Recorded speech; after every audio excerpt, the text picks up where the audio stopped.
So how do you think Montessori is different in its approach in all of this?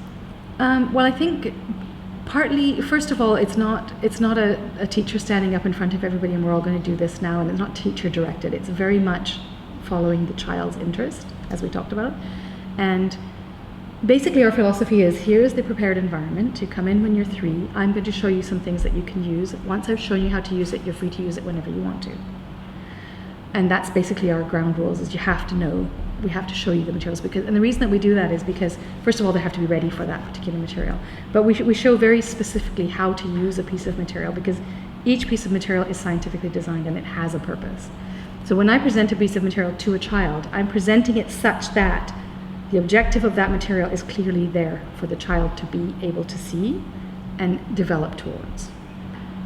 So that's a really important piece of it. How is Montessori different right. in its approach with regards to respecting the time of the child and its development, and what are the key differences? Right.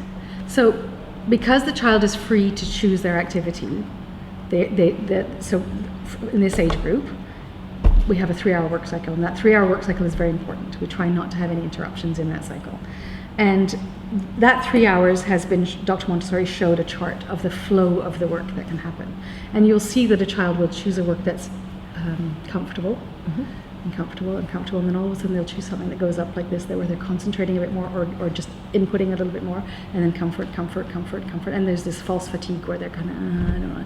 And then they will choose this work that will be this kind of a spike, where they're so concentrated, and they're so focused, and they can sit there for half an hour and anything can go on around them, and then it's done, and they put it away, and then they do this again, and they have a snack, or they do something else, and then that's their processing time, and then we go outside and we play, and the day has flowed for that child the way it needs to.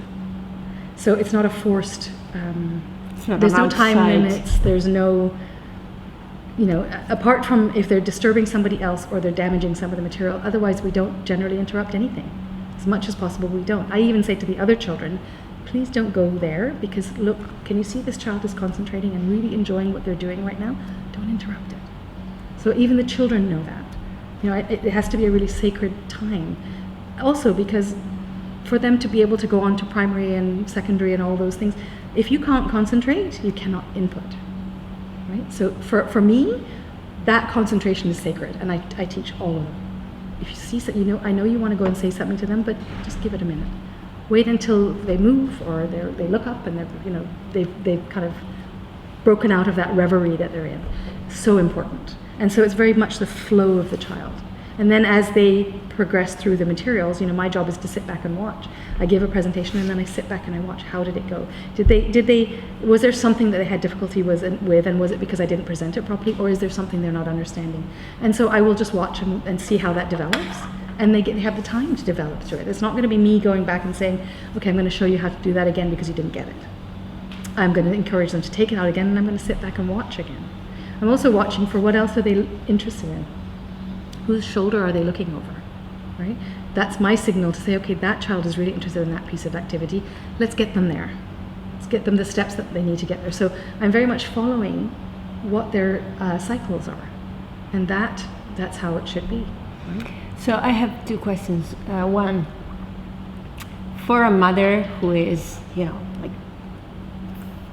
has no time for anything and feels like the day is too short to do anything, what can she actually bring home of these principles? Because then at home she has to take care of the house, she has to take care of another child, she has to take care of herself. She has so many things to keep into consideration. So what's a good balance between trying to bring these principles at home and surviving? Yes. Well, I think and being happy. Having happy times with your children is so important. And I think that for me, the difference came when I convinced my husband that we needed to set up our house. Like our living room was, we would entertain, people would come, and I said to him, we need to have a little shelf there where she has little activities that when people come over, if it's all adults, she has her little things. She can stay in the room with us, but she has her things that she can go to take what she wants, come back, sit down, and we would rotate and change the activities. And her room was very much set up the same way as well, where everything had its place. So it's not, there's always this feeling of organized, organization. That you have to entertain them. And then this way you can be sitting with one of your other children, and you can say to this one, well, look, I see that puzzle is sitting there. Why don't you bring it over? Come and sit next to us. So you're not necessarily engaging with this one. You're engaging with this one, but this one can be close by. Sometimes they just need to be near you. And the other thing too, I did a parent education afternoon once, and I had a woman who was pregnant with her 4th child. And she actually fell asleep in the presentation because she was exhausted. She was like 8 months along, and she had 3 boys at home. Anyway, the one thing she said to me at the end of that day was, she said, the one thing that you said to me that really stuck with me is you said, I don't always have to be doing something with them. I can be in the same... I don't have to entertain them. I don't have to entertain them. I can be in the same room as them.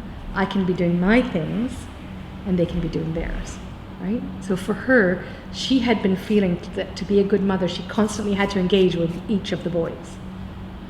And here she is having her 4th and thinking, how do I do this? I can't. I have a newborn coming. How do I continue to engage like this? I can't do it.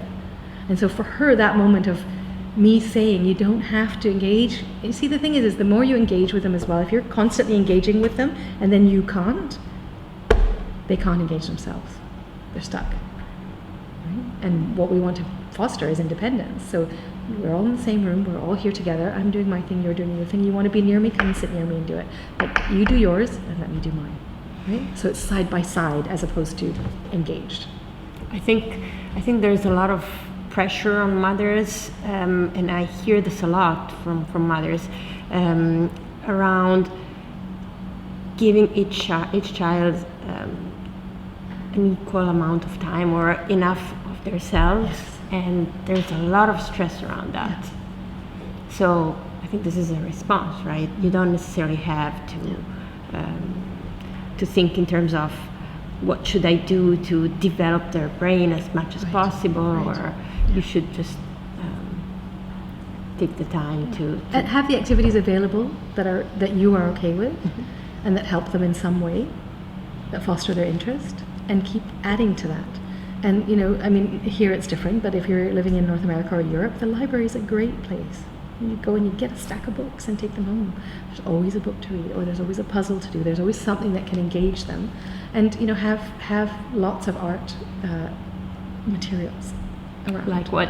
Like we used to have. There was always elastic bands, and there were popsicle sticks, and there was always wool, and there was always glue, and there was always scissors, and there was always paper, and they could just create whatever they wanted to. The guidelines were where everything is. When you're done, you clean it up and put everything back, and it wasn't always perfect. Once in a while I'd have to go in there and sort of sort through it. But generally, there was order. And I didn't have to engage in it because they knew. Right? And they both went to Montessori School, so they knew this is the place for that. When you're finished with it, you put it back. But if you develop that straight away, right? As soon as you've set up your environment and you say, okay, we're going to go get this puzzle, come and let's take this puzzle. And then when you finish with it, put it right back here. When you come in tomorrow after school, it'll be right there. Everything is right there.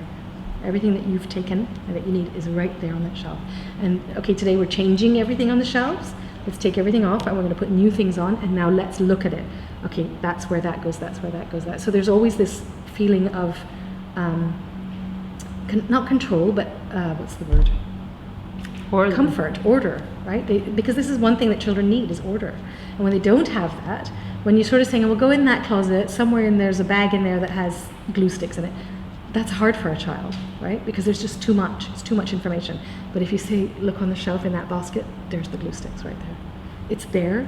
It's available to them. And as they develop, it doesn't have to be as organized. In fact, when they get into the second plane, it's going to be a mess. But they know what their mess is.